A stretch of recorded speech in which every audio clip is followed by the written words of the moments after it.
Alhamdulillah, la haula wala quwata illa billah. Puji syukur hadirat Allah SWT yang telah melimpahkan rahmat dan hidayahnya kepada kita semua. Tidak lupa sholawat serta salam kita haturkan kepada Nabi kita Nabi Muhammad SAW yang kita nantikan syafaatnya di yaumil qiyamah nanti. Bapak Ibu guru semuanya, pertama saya ucapkan terima kasih atas kesediaannya rapat diskusi pada siang hari ini ya. Pada siang hari ini saya akan menyampaikan tentang memandu perencanaan pembelajaran berkaitan dengan salah satu dokumen observasi pengelolaan kinerja kepala sekolah di PNM ya. Untuk itu bisa kita mulai ya. Ini profil saya Bapak Ibu, tidak perlu saya sampaikan ya. Untuk hari ini temanya adalah memandu merencanakan pembelajaran. Sebelum kita bersama-sama merencanakan pembelajaran, saya sampaikan dulu sebentar mengenai perencanaan pembelajaran. Perencanaan pembelajaran itu apa? Saya yakin Bapak Ibu sudah tahu ya. Tapi untuk sedikit mengingatkan dari Bapak Ibu semuanya bahwa perencanaan pembelajaran itu merupakan suatu pendekatan yang sistematis mencakup analisis kebutuhan pembelajaran, mulai dari perumusan tujuan pembelajaran, pengembangan strategi pembelajaran, pengembangan bahan ajar, serta pengembangan alat evaluasinya atau asesmennya. Nah, apakah penting bagi seorang guru itu membuat perencanaan pembelajaran Bapak Ibu? Ini otomatis penting sekali ya. Penting sekali bagi seorang guru itu merencanakan pembelajaran. Untuk apa? Yaitu pertama untuk membantu mengarahkan guru dalam merencanakan sebuah metode pembelajaran yang disenangi siswa untuk memenuhi kebutuhan belajar siswa ya atau peserta didik. Yang kedua adalah untuk rancangan metode pembelajaran tersebut sangat memungkinkan untuk divariasi oleh guru. Jadi guru bisa memvariasi metode pembelajaran yang sesuai dengan kebutuhannya. Nah, apa saja yang termasuk dalam perencanaan pembelajaran di kurikulum Merdeka? Ini mungkin juga Bapak Ibu sudah tahu. Ini kembali lagi untuk mengingatkan, yaitu apa? Merumuskan tujuan pembelajaran, merumuskan alur tujuan pembelajarannya, merancang asesmen diagnosisnya, merancang modul ajarnya, dan menyusun penilaiannya atau asesmennya. Betul. Nah, ini kita lihat dulu Bapak Ibu di rapat pendidikan kita. Di rapat pendidikan kita, datanya kita lihat yang kuning saja ya, yang masih kuning saja. Di SD kita rapat pendidikannya Channel 1 Kutorojo itu ada 2 yang kuning Bapak Ibu.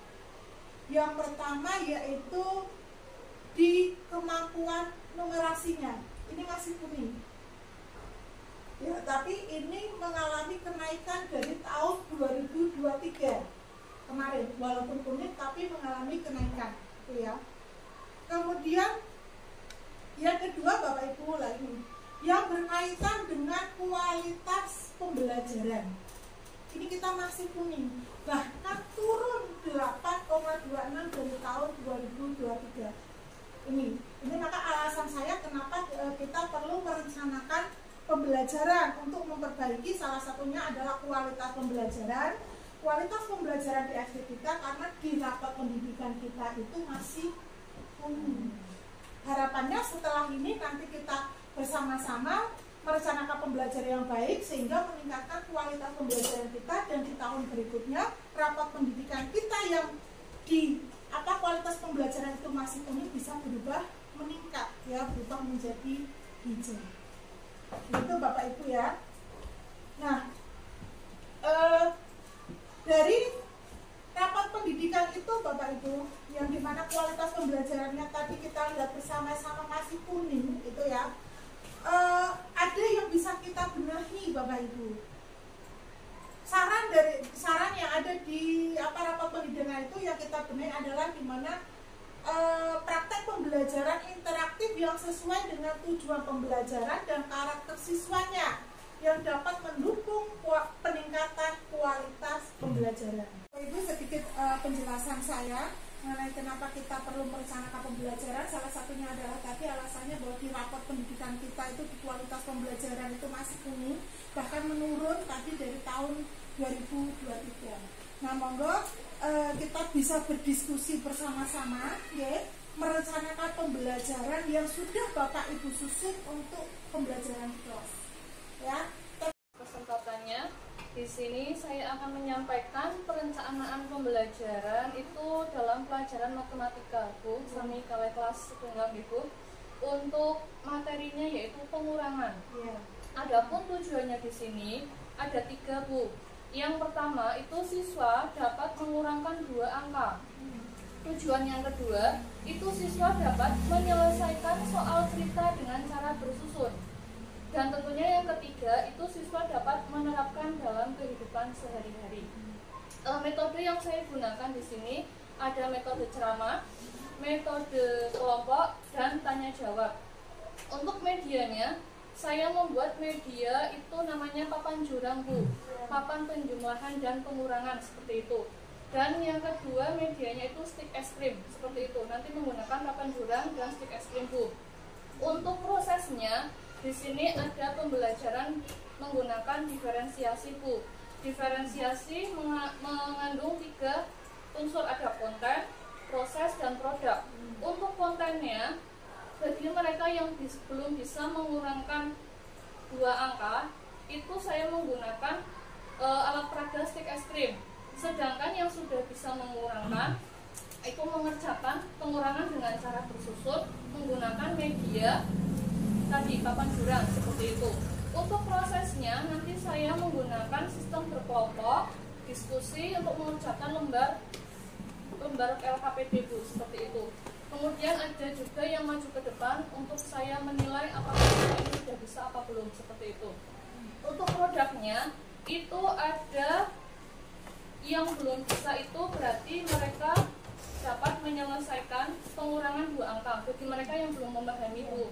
Untuk yang sudah memahami itu mereka atau siswa dapat menyelesaikan soal pengurangan bentuk cerita dengan cara bersusun, atau nanti mengerjakannya itu bisa menggunakan media papan jurang tadi, Bu, seperti itu.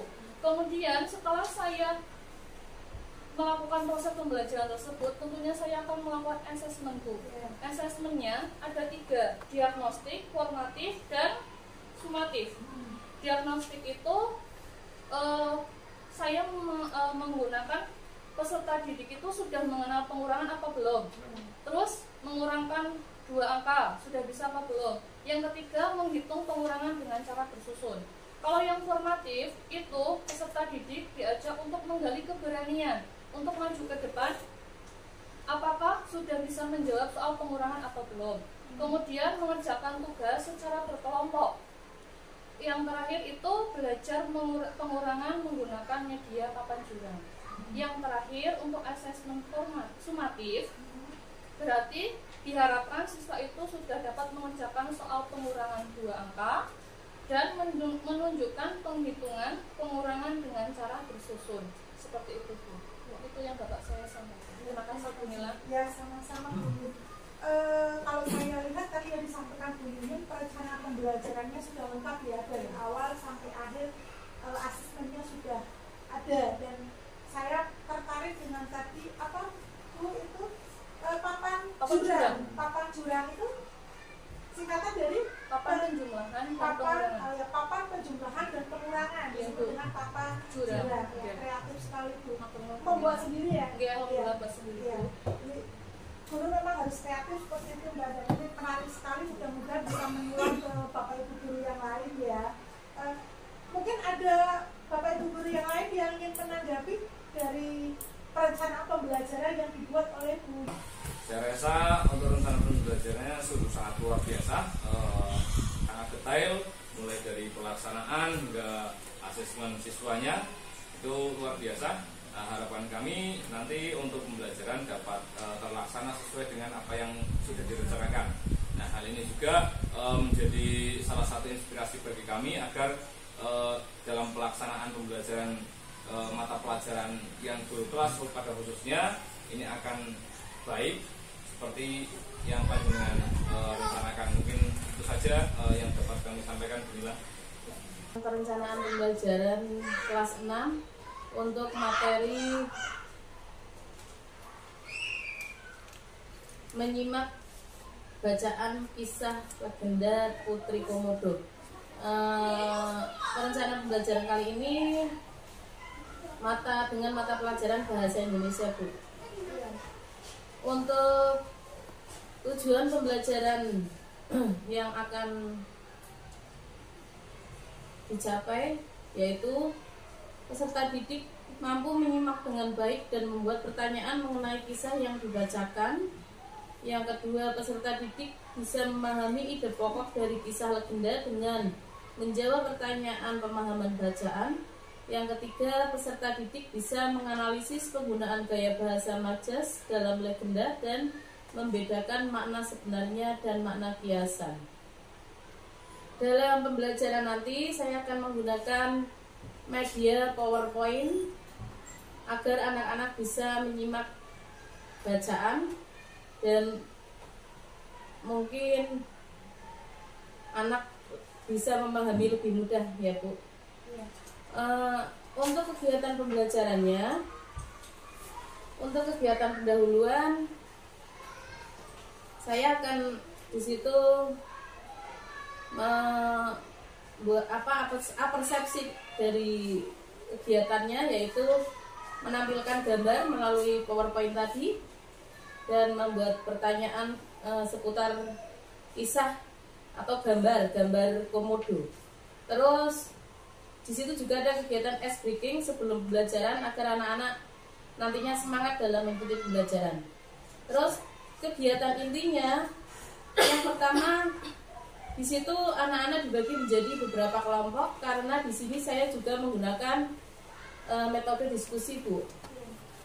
Terus setelah itu anak-anak menyimak bacaan legenda Putri Komodo yang dibacakan oleh guru. Jadi anak di situ menyimak bacaan dari guru, dibacakan oleh guru, dan menyimak yang ada di media PowerPoint. Terus peserta didik menonton video mengenai legenda Putri Komodo. Dari situ, setelah menyimak bacaan dari guru dan menonton video, anak-anak membuat pertanyaan yang relevan dengan kisah yang dibacakan guru tadi. Setelah membuat pertanyaan, anak-anak nanti menjawab pertanyaan tersebut dan mengerjakan LKPD.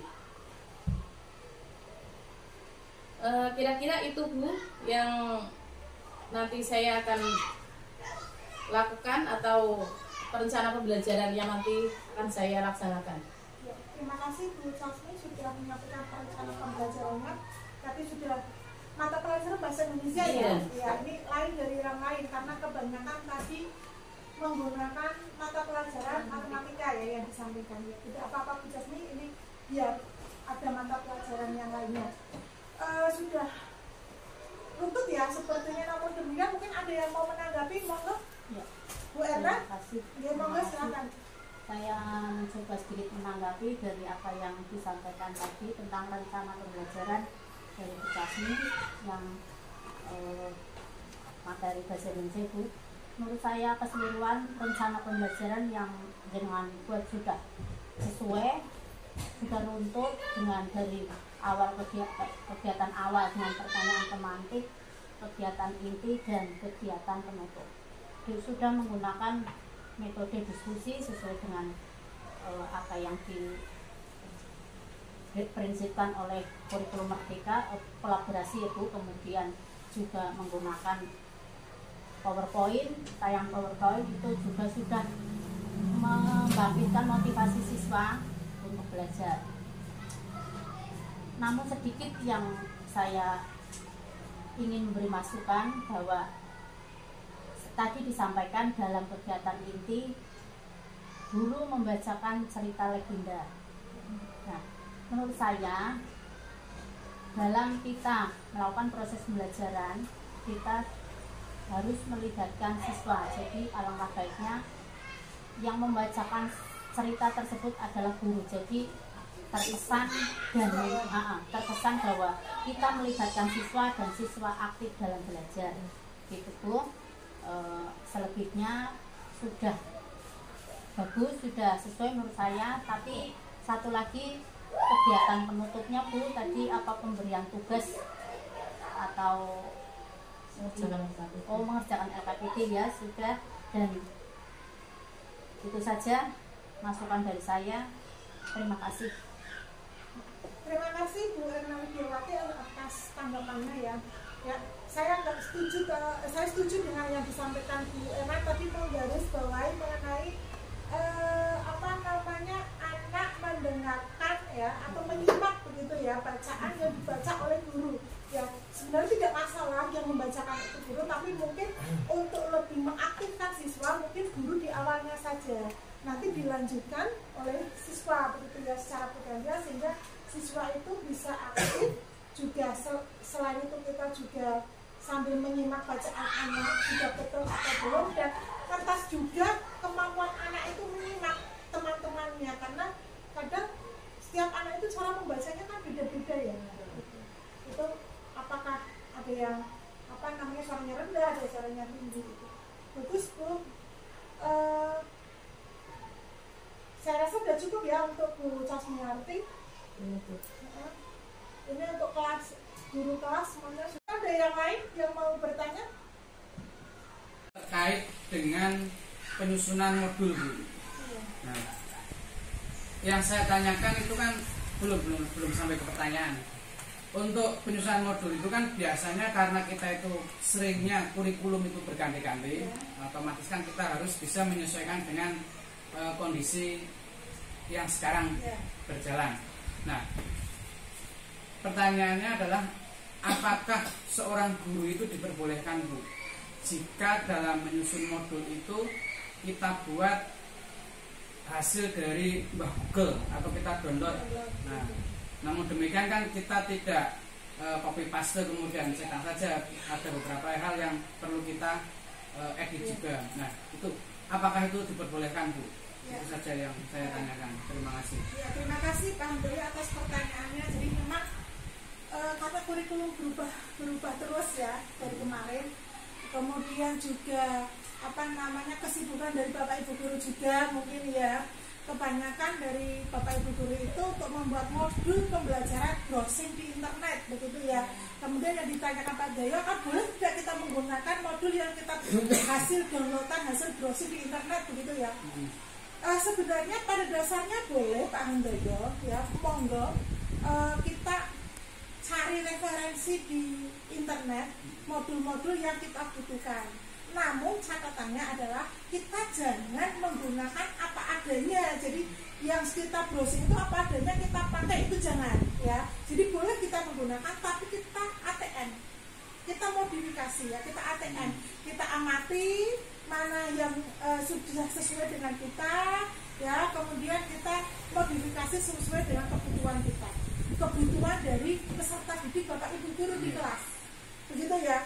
Jadi jangan asal download langsung dipakai, itu jangan, tapi kita modifikasi sesuai kebutuhan belajar peserta didik dan sesuai dengan Bapak Ibu guru di kelas gitu ya. Entah itu metodenya atau kebutuhan peserta didiknya sesuai dengan asesmen diagnostik yang Bapak Ibu lakukan begitu ya Pak. Pada dasarnya monggo bisa, boleh, tapi dimodifikasi ya. Gitu. Terima kasih Bu. Iya, sama-sama. Mungkin ada yang lainnya yang bertanya, monggo silakan. Iya Bu, saya Bu. Bu Casmi, monggo ada pertanyaan bisa disampaikan. Terima kasih.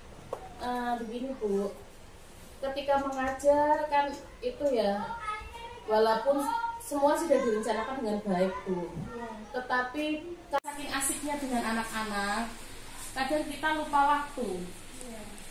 jadi waktunya kurang Bu, atau malah sebaliknya di situ anak-anak itu pasif, jadi seakan-akan waktunya itu lama sekali tidak selesai-selesai. Nah, kalau seperti itu bagaimana Bu? Iya.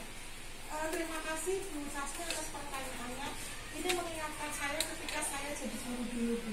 Ya, itu hal yang biasa ya. Saya juga sering dulu seperti itu, sudah merencanakan pembelajaran.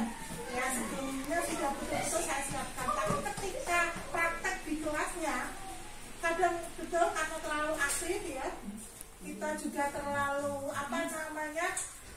semangat, sehingga kadang waktunya terlewat begitu ya. Atau di sebaliknya, di beberapa pembelajaran seperti mungkin PPKN atau pelajaran yang lain begitu ya, kita sudah merencanakan pembelajaran sesuai dengan harapan kita, tapi ketika praktek justru anak-anaknya pasti, sehingga waktunya sisa banyak begitu ya. Ya, itu pengalaman saya juga dulu seperti itu Bu Jasmine. Mungkin saran saya Bu Jasmine, memang kita betul-betul harus merencanakan sebelum pembelajaran itu dimulai. Usahakan Bu Jasmine akan melakukan pembelajaran besok, maka hari ini sudah betul-betul merencanakan, termasuk membagi waktunya. Jadi sudah kira-kira saya itu akan memberikan persepsi atau pembukaannya berapa menit begitu. Nanti di pembelajaran intinya berapa menit, dan di akhirnya atau di penutupnya sampai ada refleksi dan asesmen itu berapa menit. Itu seperti itu Bu. Mungkin jadi sudah ada perkiraan waktu, sehingga nanti ketika praktek di pembelajarannya Bu Jasmine kok ternyata asik ini, langsung bisa oh saya sudah melebihi waktu ini, langsung kembali ke perencanaan tadi. Atau sebaliknya, kok sudah direncanakan pembelajaran tapi ternyata anaknya tidak pasif ya, tidak aktif, sehingga sisa waktu. Nah, ini maka Bu Jasmine harus bisa cepat tanggap untuk menambah menimbulkan membangkitkan kembali semangat anak.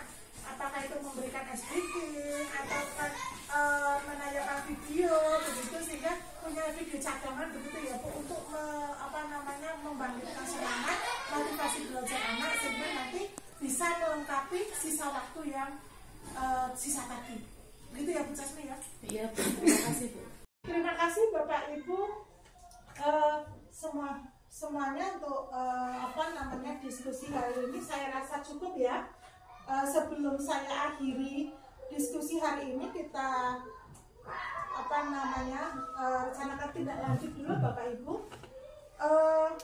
Tindak lanjut nanti monggo Bapak Ibu bisa mendalami materi di PNM berkaitan dengan perencanaan pembelajaran ya.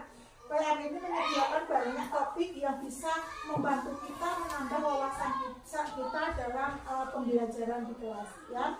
Kemudian Bapak Ibu bisa saling berkolaborasi dalam menyiapkan modul ajar ya. Salah satunya seperti ini, kita berdiskusi, tidak harus selalu berdiskusi seperti ini ya, langsung berkolaborasi saja dengan teman rekan sesama guru ya, langsung dalam rencana pembelajaran, kira-kira rencana pembelajarannya seperti apa begitu ya, sharing begitu.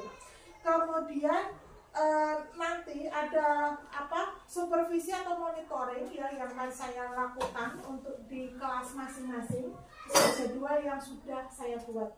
Nanti saya ingin melihat pembelajaran yang Bapak Ibu lakukan sesuai dengan perencanaan pembelajaran yang sudah dibuat. Begitu ya?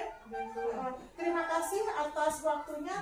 Sekali lagi mohon maaf apabila ada kesalahan kata dari saya ya. Saya akhiri. Billahi taufiq wal hidayah. Assalamualaikum warahmatullahi wabarakatuh. Waalaikumsalam warahmatullahi wabarakatuh.